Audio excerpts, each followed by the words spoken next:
Two wheeler budget ಅಲ್ಲಿ ಕೊಡ್ತೀನಿ sir. 97 ಮಾಡಲ್ ಜನ್ ಬರೀ 25,000 ಕೊಡ್ತೀನಿ ಸರ್ ನಿಮ್ಗೆ. ಎಷ್ಟಕ್ಕೆ? ಬರೀ 40,000 ಕೊಡ್ತೀನಿ ಸರ್ ಸೆಂಟ್ರೋ ಜಿಪ್. ಇದು ಬರೀ 1,45,000 ಕೊಡ್ತೀನಿ ಸರ್. ಇದು ನೀರ್ ಬಾಟ್ಲು ಸರ್. ಇದು ಓಕೆ ಸರ್. ಇದು ಹೋಲ್ಸೇಲಿಗೆ ಹೋದ್ರೆ 10 ರೂಪಾಯಿ, ಹೋಟ್ಲಿಗೆ ಹೋದ್ರೆ 20 ರೂಪಾಯಿ, ಏರ್ಪೋರ್ಟಿಗೆ ಹೋದ್ರೆ 30 ರೂಪಾಯಿ ಸರ್. ನಮ್ಗೆಲ್ಲ ಹೋಲ್ಸೇಲ್ ಸರ್. ಇಲ್ಲ ಸರ್ ನಮಗೆ ಲೋ ಪ್ರಾಫಿಟ್ ಅಲ್ಲಿ ಕಸ್ಟಮರ್ ಗಾಡಿ ಕೊಡ್ತೀವಿ ಸರ್ ನಾವು. ಬರೀ 1,65,000 ಎಲ್ಲ VXC ಕೊಡ್ತೀವಿ ಸರ್. ಸ್ವಿಫ್ಟ್ ನಿಮ್ಗೆ ಬರೀ 95,000. 95,000 ಫೋರ್ಡ್ ಐಕಾನ್ ಕೊಡ್ತೀನಿ sir. Petrol 2,45,000 11 model single owner Eeco ಕೊಡ್ತೀನಿ ಸರ್.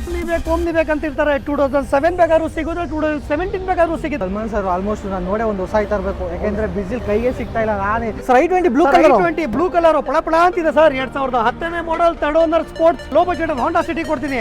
ಬರೀ 2,10,000 ವ್ಯಾಗನರ್ ಕೊಡ್ತೀನಿ ಸರ್ ನಿಮ್ಗೆ.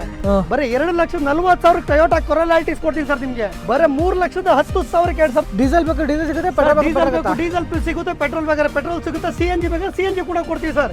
ನನ್ನ ಫೇವರೇಟ್ ಕಲರ್ ಬ್ಲೂ. 2,60,000 ಕೊಡ್ತೀನಿ ಸರ್. ಇದು ಸೊ ಸ್ಟಾರ್ಟಿಂಗ್ ಪ್ರೈಸ್ ದಂಗಾ ಬಿಡಬೇಕು ಕೇಳಿದ್ರೆ ಏನೋ ಸರ್ 1,35,000 ಕೊಡ್ತೀನಿ ಸರ್. ಇದು ಬರೀ 75,000 ಕೊಡ್ತೀನಿ ಸರ್. ಇದು ಬರೀ 1,70,000 ಕೊಡ್ತೀನಿ ಸರ್. ಸರ್ ನಿಮ್ಗೆ 8 ಅಂಡ್ ಮ್ಯಾನ್ಯಲ್ ಬೇಡ ಅಂದ್ರೆ ಆಟೋಮೆಟಿಕ್ ಕೊಡ್ತೀನಿ ಸರ್. 2009 ಮಾಡಲ್ ಥರ್ಡ್ ಓನರ್ ಆಗಿದೆ, ಆಟೋಮೆಟಿಕ್ ಸ್ಪೋರ್ಟ್ಸ್ ವೇರಿಯಂಟ್ ಸರ್. ಇದು ಯಾವ್ದಾದ್ರು ಗಾಡಿ ತಗೊಳ್ಳಿ ಸರ್, 25,000 ಗಾಡಿ ತಗೊಳ್ಳಿ, 6 ತಿಂಗಳು ಇಂಜಿನ್ ವ್ಯಾರಂಟಿ ಫ್ರೀ ಸರ್. ಅದೇ ಗಾಡಿ ಅಂತಲ್ಲ, ಯಾವ್ದಾದ್ರು ಗಾಡಿ ತಗೊಳ್ಳಿ. ಕರ್ನಾಟಕ ಕಾರ್ಸಿಗೆ ಬಂದ್ರೆ ಕಸ್ಟಮರ್ ಖಾಲಿ ಕೈ ಹೋಗ್ಬಾರ್ದು. Nissan Sunny diesel variant push start sir. ಇದು ಒಳ್ಳೆ ಮೈಲೇಜ್ ಗಾಡಿ ಸರ್.